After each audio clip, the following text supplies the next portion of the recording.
Aleluia.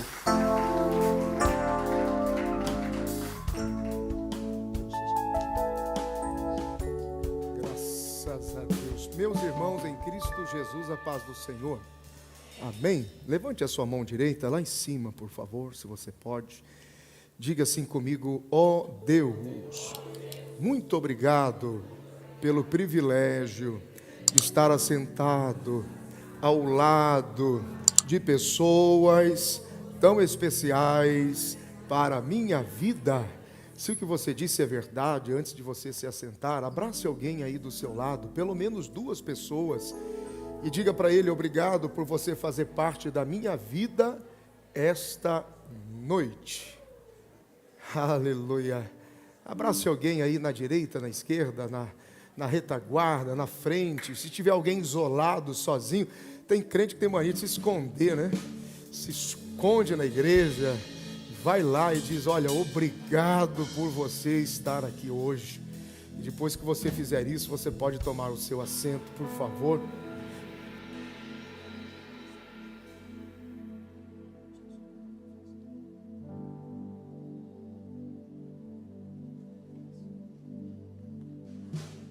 Maravilha. Quantos vieram aqui para receber uma palavra de Deus? Diga: eu vim. Coloque a mão direita no seu coração. Feche os teus olhos. A Bíblia diz no Evangelho de Jesus Cristo, conforme escreveu João, no capítulo de número 16, no versículo 14: quando ele vier, ele falará do que recebeu de mim, porque ele terá do que é meu, e ele me glorificará. Vou falar de novo. Quando o Espírito Santo vier, ele vai ministrar, ele vai entregar, ele estará cheio do que é meu, e por isso ele me glorificará. É como se Jesus estivesse dizendo: aonde o meu espírito estiver com liberdade, eu vou estar. E aonde eu estiver, o meu Pai estará. E se o meu Pai estiver, tudo pode acontecer. Feche os teus olhos um pouquinho, coloque a mão direita no seu coração. Quero convidar você a chamarmos por Jesus. O Espírito Santo, ele é responsável por glorificar a Jesus na vida de todos aqueles que precisam de Jesus. Basta você chamar por ele, com todo o seu coração, de todo o seu entendimento, com todas as suas forças, sem performance, mas com sincera adoração. Vamos? Diga: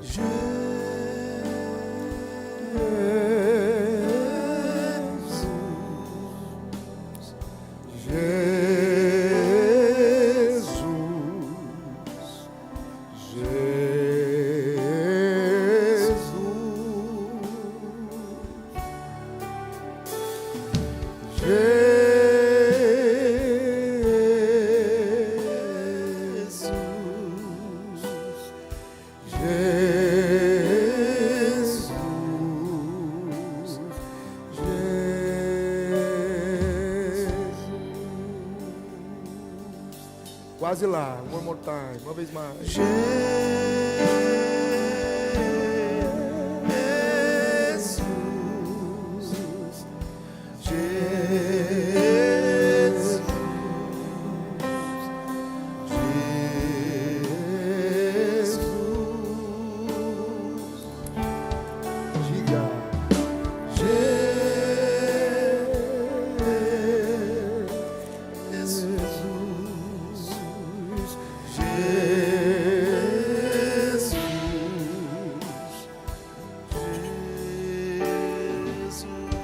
Querido Jesus, a tua palavra diz que aonde estivesse 2 ou 3 reunidos no seu nome, o Senhor estaria no meio deles.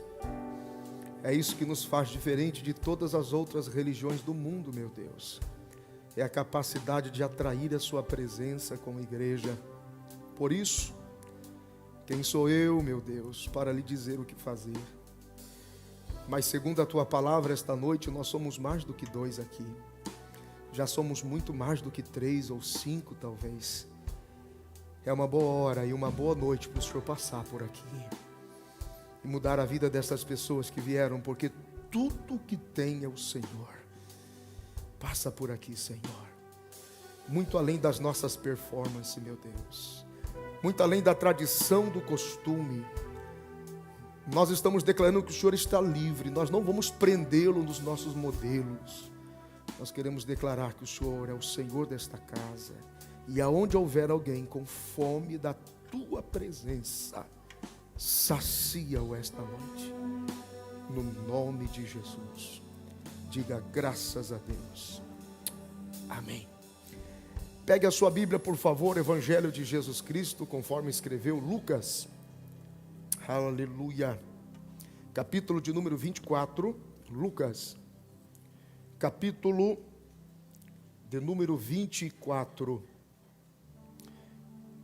E encontre o verso de número 13. Lucas, capítulo de número 24. E o versículo de número 13, todos os que têm a Bíblia são convidados, por favor, encontre. Se alguém aí do seu lado não tiver acesso à palavra de Deus, ajude ele, para que todos possam, de alguma forma, ter acesso à palavra de Deus esta noite. Quem encontrou com sinal, diga amém. Preste atenção que a leitura é um pouquinho extensa, mas é a palavra de Deus e ela é bem-vinda. E eis que no mesmo dia iam 2 deles para uma aldeia que distava de Jerusalém 60 estádios, cujo nome era Emaús. E iam falando entre si de tudo aquilo que havia sucedido. E aconteceu que, indo eles falando entre si e fazendo perguntas um ao outro, o mesmo Jesus se aproximou e ia com eles. Mas os olhos deles estavam como que fechados para que não o conhecessem. E ele lhes disse: que palavras são essas que, caminhando, trocais entre vós? E por que estáis tão tristes? E respondendo um, cujo nome era Cleopas, disse-lhe: és tu só peregrino em Jerusalém e não sabes as coisas que nela têm sucedido nestes dias? E ele lhes perguntou: quais? E eles lhe disseram: as que dizem respeito a Jesus de Nazaré, que foi homem, profeta, poderoso em obras e palavras diante de Deus e de todo o povo. E como os principais sacerdotes e os nossos príncipes o entregaram à condenação de morte e o crucificaram. E nós esperávamos que fosse ele o que remisse a Israel. Mas agora, sobre tudo isso, é já hoje o 3º dia desde que estas coisas aconteceram. É verdade que também algumas mulheres dentre nós nos maravilharam, as quais de madrugada foram ao sepulcro, e não achando o seu corpo, voltaram, dizendo que também tinham visto uma visão de anjos, que dizem que ele vive. E alguns dos que estavam conosco foram ao sepulcro e o acharam ser assim como as mulheres haviam dito, porém a ele não o viram. E ele lhes disse: ó nécios e tardos de coração para crer em tudo que os profetas disseram. Porventura não convinha que o Cristo padecesse estas coisas e entrasse na sua glória? E começando por Moisés e por todos os profetas, explicava-lhes o que dele se achava em todas as Escrituras. E chegaram à aldeia para onde iam, e ele fez como quem ia para mais longe. E eles o constrangeram, dizendo: fica conosco, porque já é tarde e já declinou o dia. E entrou para ficar com eles. E aconteceu que, estando com eles à mesa, tomando o pão, o abençoou, partiu e lhe deu. Abriram-se-lhes então os olhos e o conheceram, e ele desapareceu. E disseram um para o outro: porventura não ardia em nós o nosso coração, quando pelo caminho nos falava e quando nos abria as Escrituras? E na mesma hora, levantando-se, tornaram para Jerusalém e acharam congregados os 11 e os que estavam com eles. Diga graças a Deus, porque é a palavra do Senhor. Levante o rosto aqui um instante. Você sabe que A honra que damos a Jesus mede-se pela honra que damos à sua palavra. Pastor Gesiel Gomes sempre disse isso. Isso é uma frase que acompanha o ministério dele. Ele sempre diz: a honra que damos a Jesus mede-se pela honra que damos à sua palavra. A falta de interesse pela palavra de Deus e pelos detalhes da revelação, principalmente quando envolve o verbo, mostra um desprezo para com Jesus, para com seu reino e para com sua igreja. Então, só o fato de você ler, você já ministra e glorifica a Jesus na vida das pessoas. Que se diga aos judeus, enquanto estudam a Torá, por exemplo, todo o contexto da Torá para os judeus é lido em 3 tempos. Tudo é lido em 3 tempos. Primeiro, é lido gesticulando, em movimento. É comum você encontrar um judeu com uma Torá na mão e ele lê exaustivamente no movimento. Isso ajuda na memorização e estimula na concentração da reflexão da palavra. Então, se um judeu estiver lendo, por exemplo, um texto que lhe cabe bem a respeito de Davi e a provisão de Deus, ele pode mencionar o Salmo 23, talvez, e ele fará isso em movimento. O Senhor é meu pastor e nada me faltará, deitar-me faz, em vez de... até memorizar. Depois que ele leu em movimento, ele lê discutindo com o outro. O Senhor é meu pastor e nada me faltará, mas deitar-me faz em vez de... Ele lê discutindo. E por último, ele lê o mesmo texto cantando. O Senhor é meu pastor e nada me faltará. É por isso que eles não esquecem mais. A gente lê como? A boca fala do que o coração está cheio. Amém, irmãos? A honra que damos a Jesus mede-se pela honra que damos à sua palavra. O texto que nós lemos é um texto conhecido de todos nós. Jesus está ressuscitado e agora ele, entre muitas aparições estratégicas para comunicar propósitos de Deus, ele está junto dos discípulos de Emaús. E nós temos algumas lições importantíssimas aqui que vale a pena considerar. E eu quero destacar com vocês. Sabe que por mais que a gente tente, claro, mas vou usar como força de expressão para a pregação, apenas para você entender que é aquilo que você também percebe. Por mais que eu e você possamos tentar, a gente não vai conseguir alcançar Deus na sua capacidade de entender e estabelecer caminhos e propósitos. Claro que isso também não é um abismo, isso não é uma exclusão. Pelo contrário, é um convite para a aproximação. Porém, a diferença é o que faz dele ser Deus. É essa capacidade dele ter a visão muito mais alta, muito mais elevada, em um plano muito mais elevado do que eu e você. Por isso, entre muitas outras características, isso compõe Deus na sua divindade, na sua soberania. Quando o profeta Isaías escreve no capítulo de número 55, versículos 8 e 9, ele diz assim, e fica claro, ele começa a falar de uma conversão genuína. Converta-se o homem ao Senhor e abandone os seus caminhos maus. E então ele diz, os meus pensamentos não são como os vossos pensamentos. Os meus caminhos não são como os vossos caminhos. Os meus pensamentos são mais altos, os meus caminhos são muito mais elevados. Isso não é uma separação, isso não é uma exclusão, mas é um convite. O Senhor está dizendo assim, mude a sua forma de caminhar, e mude a sua forma de pensar, e se alinhe comigo, como eu penso e como eu caminho. Então veja, é um convite para desfrutarmos de Deus como Deus é.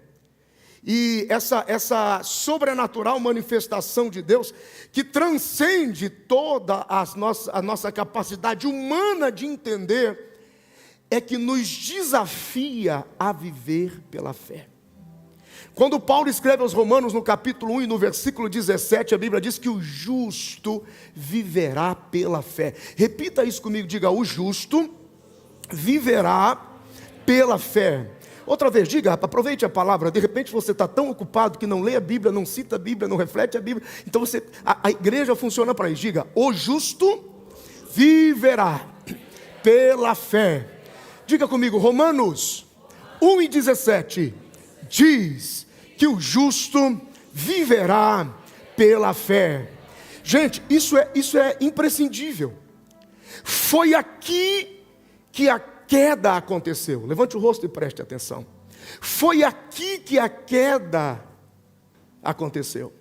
Quando o escritor aos Hebreus registra dizendo, capítulo 11, versículo 6, que sem fé é impossível agradar a Deus. Diga comigo, Hebreus, capítulo 11, versículo 6, diz: ora, sem fé é impossível agradar a Deus. Quem tem ouvidos, ouça.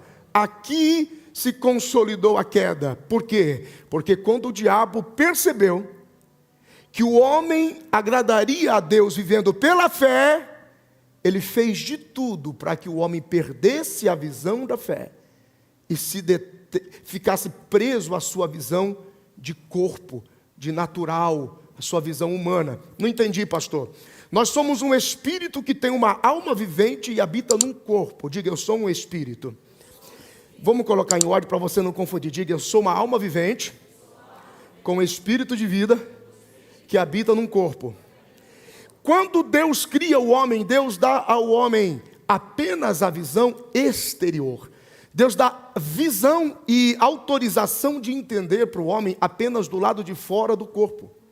Então o homem está privado de ver no espírito, está privado de ver na alma, mas estava autorizado de ver no corpo. Então, quando Deus estabelece sobre o homem a sua provisão, Deus estabelece em caráter visível: estas árvores, estes frutos que agora vocês veem, destas árvores que vocês veem, comam. Daquela lá, não coma, porque o dia que vocês comerem daquela, abrir-se-á os olhos da alma, e vocês serão tentados a saber além do que vocês querem saber. E como o justo vive pela fé, tem coisas que eu não vou te explicar como eu vou fazer, porque eu espero que você só confie. 3, 4. Opa, lá atrás alguém pegou. Não, nem todo mundo, tem que pegar todo mundo. Eu estou mais simples do que isso, não dá. É por isso que o diabo, desde o princípio, ele quer arrancar do homem essa dependência e provocar em nós a ansiedade em relação ao amanhã. É isso que ele disse, foi isso que ele te prometeu, destas árvores, então nada pode ser provado. Quer dizer que além disso você não entende nada, quer dizer que além disso você não consegue explicar. E é um texto bíblico incrível. O livro de Provérbios, Salomão diz algo interessante. No livro de Provérbios, no capítulo 25, versículo de número 2, diz: a curiosidade do rei está em descobrir coisas, mas a glória de Deus em escondê-las. Todas as vezes que eu e você queremos saber além do que Deus estabeleceu, compromete a nossa dependência de fé. É por isso que as pessoas que ficam atrás de guru, revelador, profetador, feiticeiro, eu quero saber o que Deus está fazendo, eu quero saber o que Deus tem, eu quero saber o que Deus tem, e tem coisas que Deus diz: não vou mostrar, porque eu preciso que você viva pela fé. Alguns processos na sua vida de dor, de sofrimento, de luta, de batalha, e você diz: Senhor, qual é o propósito disso? O que o Senhor está fazendo aqui? Ele está dizendo: para de ser curioso, eu sou Deus, eu estou em cima, eu estou vendo mais. Você só está vendo aqui, eu estou vendo lá, eu estou vendo acolá, eu estou vendo aqui, e eu sou Deus. Levante a mão direita, eu vim aqui esta noite dizer: entrega o teu caminho ao Senhor, confia nele e ele tudo fará. E pare de ser curioso com coisas que Deus não quer te falar.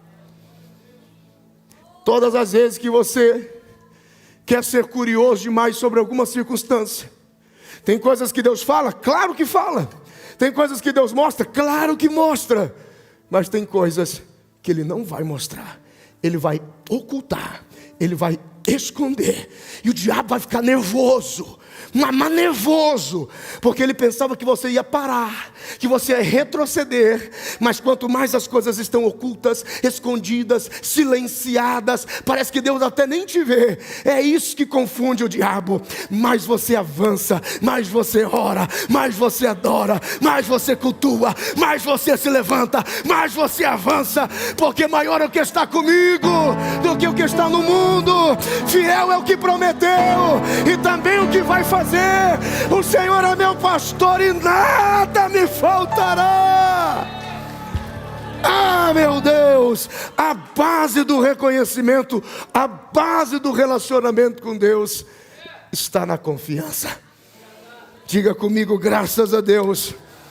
É interessante que diante de todos os nossos problemas, eu estou vendo aqui, porque eu me baseio aqui nessa reflexão dos discípulos de Emaús, e aqui eu já vou concluindo. Observando a forma com que eles reagem à circunstância e à notícia, a forma com que eles interagem com o Senhor, é impressionante que Deus, quando se revela nos problemas, nas circunstâncias, nas nossas crises, nos nossos ventos, nas nossas lutas, a resposta de Deus não só vem para suprir a necessidade daquilo que a gente está enfrentando, o problema daquilo que a gente está enfrentando, como a resposta de Deus sempre vem com o poder e a capacidade de não só nos tocar naquele instante. Esse é o grande sinal de que Deus fez. É que quando nós estamos diante de uma circunstância, problema ou situação, que nos expõe, nos fere, nos machuca, nos causa dor, a intervenção de Deus, ela tem a capacidade de não só neutralizar o efeito que dói, que machuca, que maltrata naquele instante, como o sinal de que foi Deus quem fez, é que toda a resposta de Deus continua nos tratando, mesmo quando a gente levanta pela manhã e descobre que o problema não existe mais, mas o toque de Deus continua nos tratando, nos tratando, nos tratando, nos tratando. Diga comigo, eu confio em Deus. Diga, toda a minha esperança está no Senhor. Aleluia. Você precisa acreditar e simplesmente confiar, porque por mais que eu e você tentamos entender a Deus, tentamos explicar as suas ações, nós nunca vamos conseguir alcançá-lo. É um nível muito mais elevado. É isso que Jesus está dizendo para os dois discípulos no caminho de Emaús. Então eu quero destacar aqui algumas coisas que eu aprendi nesse encontro com os discípulos no caminho de Emaús. Primeiro, Jesus está dizendo para eles: descanse o coração de vocês. Eu sempre cumpro o que eu prometo. A Bíblia diz no Evangelho de Mateus, capítulo 18, versículo 20: onde estiver 2 ou 3 reunidos no meu nome, eu estarei no meio deles. E Jesus não disse: eu quero uma atmosfera, uma circunstância ou uma razão para estar. Não, pode ser até no meio da dor. Só chame por mim, só mencione o meu nome. E bastou os dois discípulos no caminho de Emaús, seguindo o caminho, falando, atormentados, decepcionados, foi o suficiente. É como se Jesus dissesse: tá um minutinho, estão usando o meu nome, estão falando do meu nome, eu preciso cumprir minha palavra. 2 ou 3 falando sobre Jesus, junto deles. Eu vim aqui esta noite de forma bem tranquila dizer para você: Jesus vai cumprir a palavra dele na sua vida, porque Jesus sempre cumpre o que promete. Segundo, quando ele se aproxima e se interessa pela dor, quando ele se aproxima e se interessa por aquilo que incomodava eles, e Jesus diz: do que vocês estão falando? Jesus identifica a decepção e a frustração que estava neles. Veja que há uma discussão teológica de alto nível. Os dois discípulos vêm no nível profético. Os profetas falaram a respeito dele: poderoso em obras, enviado de Deus, com muita autoridade. Eles sabiam muito bem quem era o Senhor. E às vezes a gente vem para o culto com essa coisa de que a gente sabe muito bem: o louvor é bom, a pregação é boa, é a palavra de Deus, Deus pode fazer, Deus pode dar, Deus é poderoso, a qualquer momento Deus vem. Mas parece que a gente não acredita nisso. E é interessante que a frustração e a decepção aparecem no nosso culto. E aí você não precisa necessariamente usar tanto tantos argumentos como os discípulos de Emaús e dizer: eu estou decepcionado por isso. É impressionante. A gente às vezes não consegue falar, mas o nosso culto denuncia que a gente está frustrado, decepcionado. E aí o Senhor aparece e Ele se preocupa, porque se existe uma coisa que Jesus não abre mão, é de deixar você como você está. Ele abre, Ele vem e começa a mudar e a restaurar, porque a sua decepção, a sua tristeza, a sua frustração diz respeito a Jesus. Porque se você está reunido no nome dEle, Ele fará de tudo para que a frustração dê lugar à certeza e à convicção, para que a decepção dê lugar à celebração. Ele é o Verbo, diga: Jesus é o Verbo. Outra vez, diga: Jesus é o Verbo. Não esqueça disso, Ele é a própria palavra. A Bíblia diz no livro de Provérbios, capítulo de número 13, versículo de número 12, que quando você está decepcionado, que quando você está ofendido, que quando você está triste e abatido, a sua decepção e a sua frustração pode até adoecer os seus ossos, mas quando a frustração e a decepção saem, é como se a árvore da vida, é como se os sonhos, é como que se todas as possibilidades se tornassem mais reais do que a sua própria vida. Jesus esta noite está dizendo a alguém aqui: eu vou tornar 2019 mais real na sua vida do que você pode imaginar. Alguém acredita comigo? Diga glória a Deus, porque eu acredito que é isso que Ele vai fazer com a gente. Ele vai mudar, Ele vai tirar essa frustração, essa decepção e vai trazer de volta o significado no seu culto. Diga graças a Deus. Aleluia. E em último lugar eu quero destacar que quando Jesus se aproxima e diz: olha, vocês estão discutindo demais, e há toda uma interação, e eles estão medindo Jesus pela força do intelecto, e Jesus mostra para eles que eles esqueceram de algumas coisas, e eles estão tentando citar profetas importantes, e daqui a pouco Jesus diz: mas espera aí, vamos conversar melhor sobre isso. E a Bíblia diz que de Gênesis até Malaquias, né, eu costumo dizer que é o seminário mais intenso, foram 11 quilômetros sobre o Antigo Testamento, todos os profetas e o propósito do Messias. Jesus é o Verbo, diga graças a Deus. Se a palavra é importante para Ele, tem que ser importante para mim. E Ele instrui eles de Gênesis a Malaquias a respeito dele. É isso que vocês sabem? Tem coisas que vocês não sabem. Vocês não sabem disso, porque o caminho e o pensamento dele será sempre muito mais elevado do que os nossos. Quando eles desistem de disputar com Jesus no intelecto, eles vão para casa. Diga comigo: intimidade. Outra vez, diga: intimidade. Junto da casa tem a mesa, diga mesa, diga paternidade. E junto da mesa ele toma o pão. Quando ele toma o pão, os olhos deles são tirados da intelectualidade e eles olham para as mãos de Jesus. Quando eles olham para a mão de Jesus e Jesus parte o pão, eles veem os cravos. Todas as vezes que você estiver em pânico, desesperado, frustrado e ao ponto espiritualmente de se suicidar, volta para a cruz. Volta para a cruz. Começa de novo. Você vai ver que não é brinquedo. Você só precisa trazer de volta aquele tempo em que você ergueu a mão e disse: quando Jesus estendeu a sua mão, quando Ele estendeu a sua mão para mim, todas as frustrações vão embora. Eu era pobre e perdido, sem Deus, sem Jesus. Quando Ele estendeu a sua mão. Fica de pé comigo. E aqui vai a terceira e última lição. Os olhos deles se abriram. E a Bíblia diz: e Jesus não estava mais com eles. E quando foram procurar saber, Jesus estava onde? Em Jerusalém.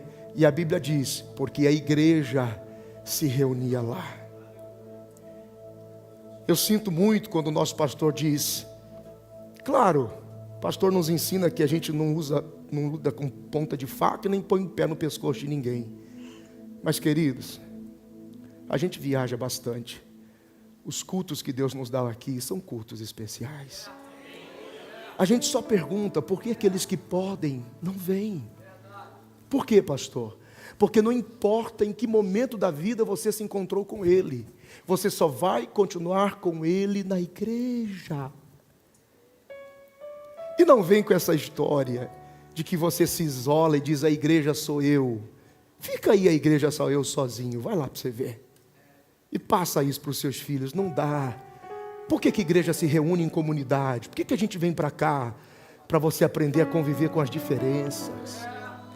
Você pode não gostar de mim, mas você aprende a conviver comigo, a sorrir para mim, e a me suportar, e a orar por mim. As pessoas que se isolam, que se individualizam: não, eu vou ficar no meu canto, eu não preciso de ir em prédio, nem em templo, nem em lugar nenhum. Criando filhos que não conseguem se relacionar com as pessoas. Então eu tenho 3 coisas para te dizer hoje aqui. Primeiro, Jesus vai cumprir a palavra. Segundo, Ele se importa com a sua decepção e a sua frustração, sim.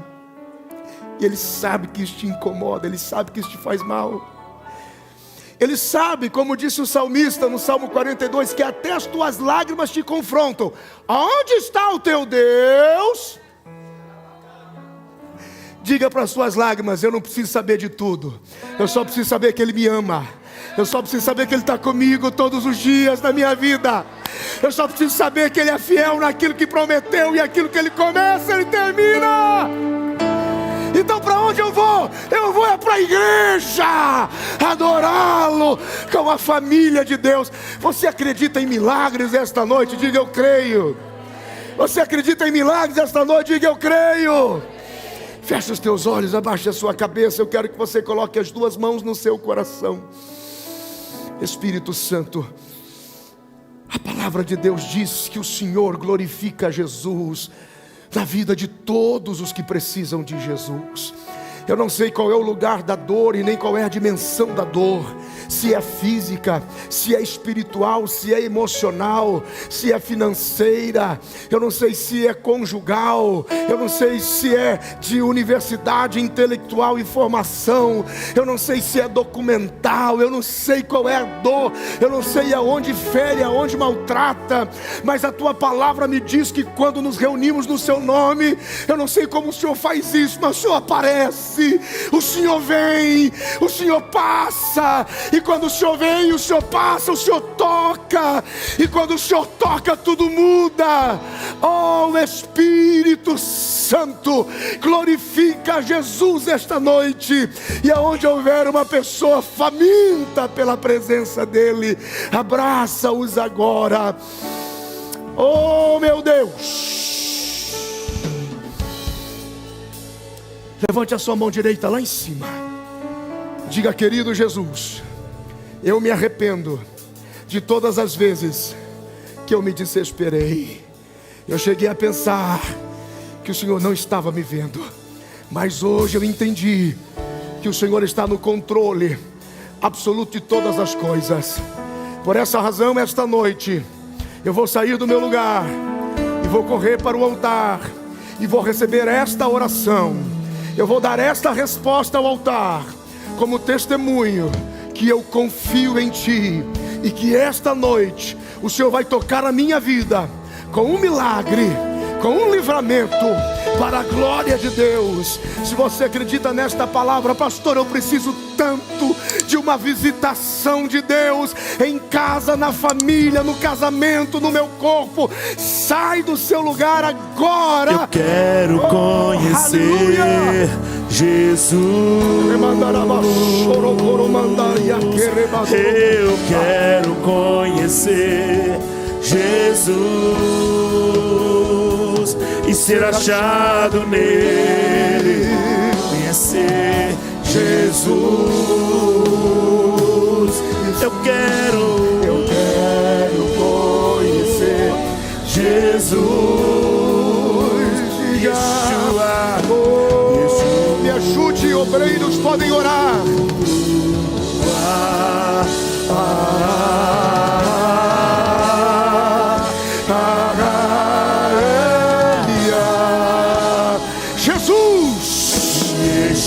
Pastor, eu não sei o que orar. Chama por Jesus. Chama por Jesus. Chama por Jesus. Jesus. Jesus. Jesus. Jesus. Jesus. Jesus. Aleluia. Jesus. Jesus. Jesus, Jesus. Senhor, em teu nome nós oramos agora, mas aleluia.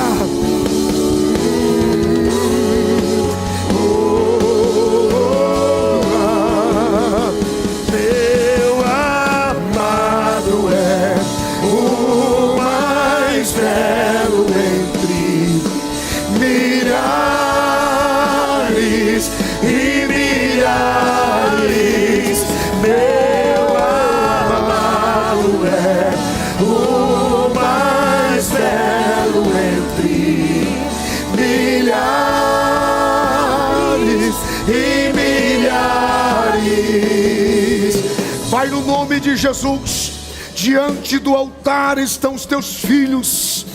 Eu e os teus pastores estamos orando, e nós estamos colocando as nossas mãos e liberando sobre eles, meu Deus, o poder do teu toque. Senhor, aqueles que chegaram cansados, sobrecarregados, feridos, tristes, angustiados, o Senhor é especialista em mudar o quadro. O Senhor se importa com a nossa decepção. O Senhor se importa com a nossa frustração. Por isso agora eu dou ordem ao corpo doente, em nome de Jesus, receba cura agora. Por isso eu dou ordem à alma aflita e angustiada, em nome de Jesus, receba alegria de volta. Em nome de Jesus eu dou ordem ao espírito abatido, a relação com Deus que está desanimada, receba a vida, a alegria da salvação que excede todo entendimento. Pai, que ninguém esta noite saia deste santuário do mesmo jeito que entrou. Recebam de Deus agora o toque daquele que é Senhor das nossas vidas, em nome de Jesus.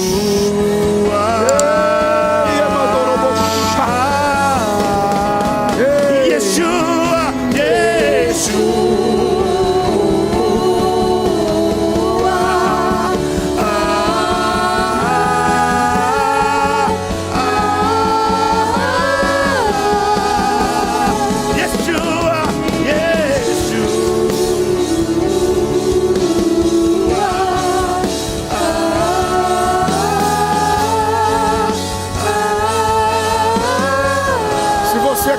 Cante só mais uma vez. Yeshua.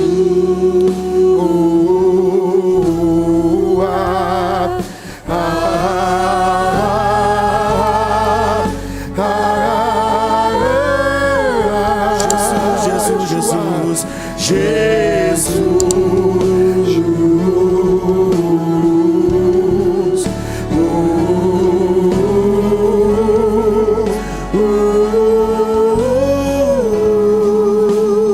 Jesus. Olha aqui, levante o seu rosto, abre os teus olhos.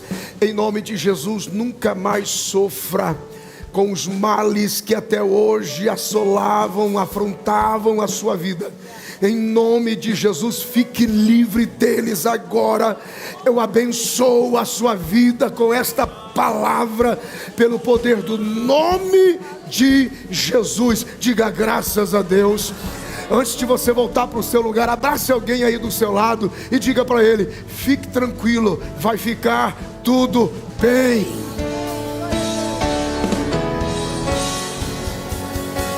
Santo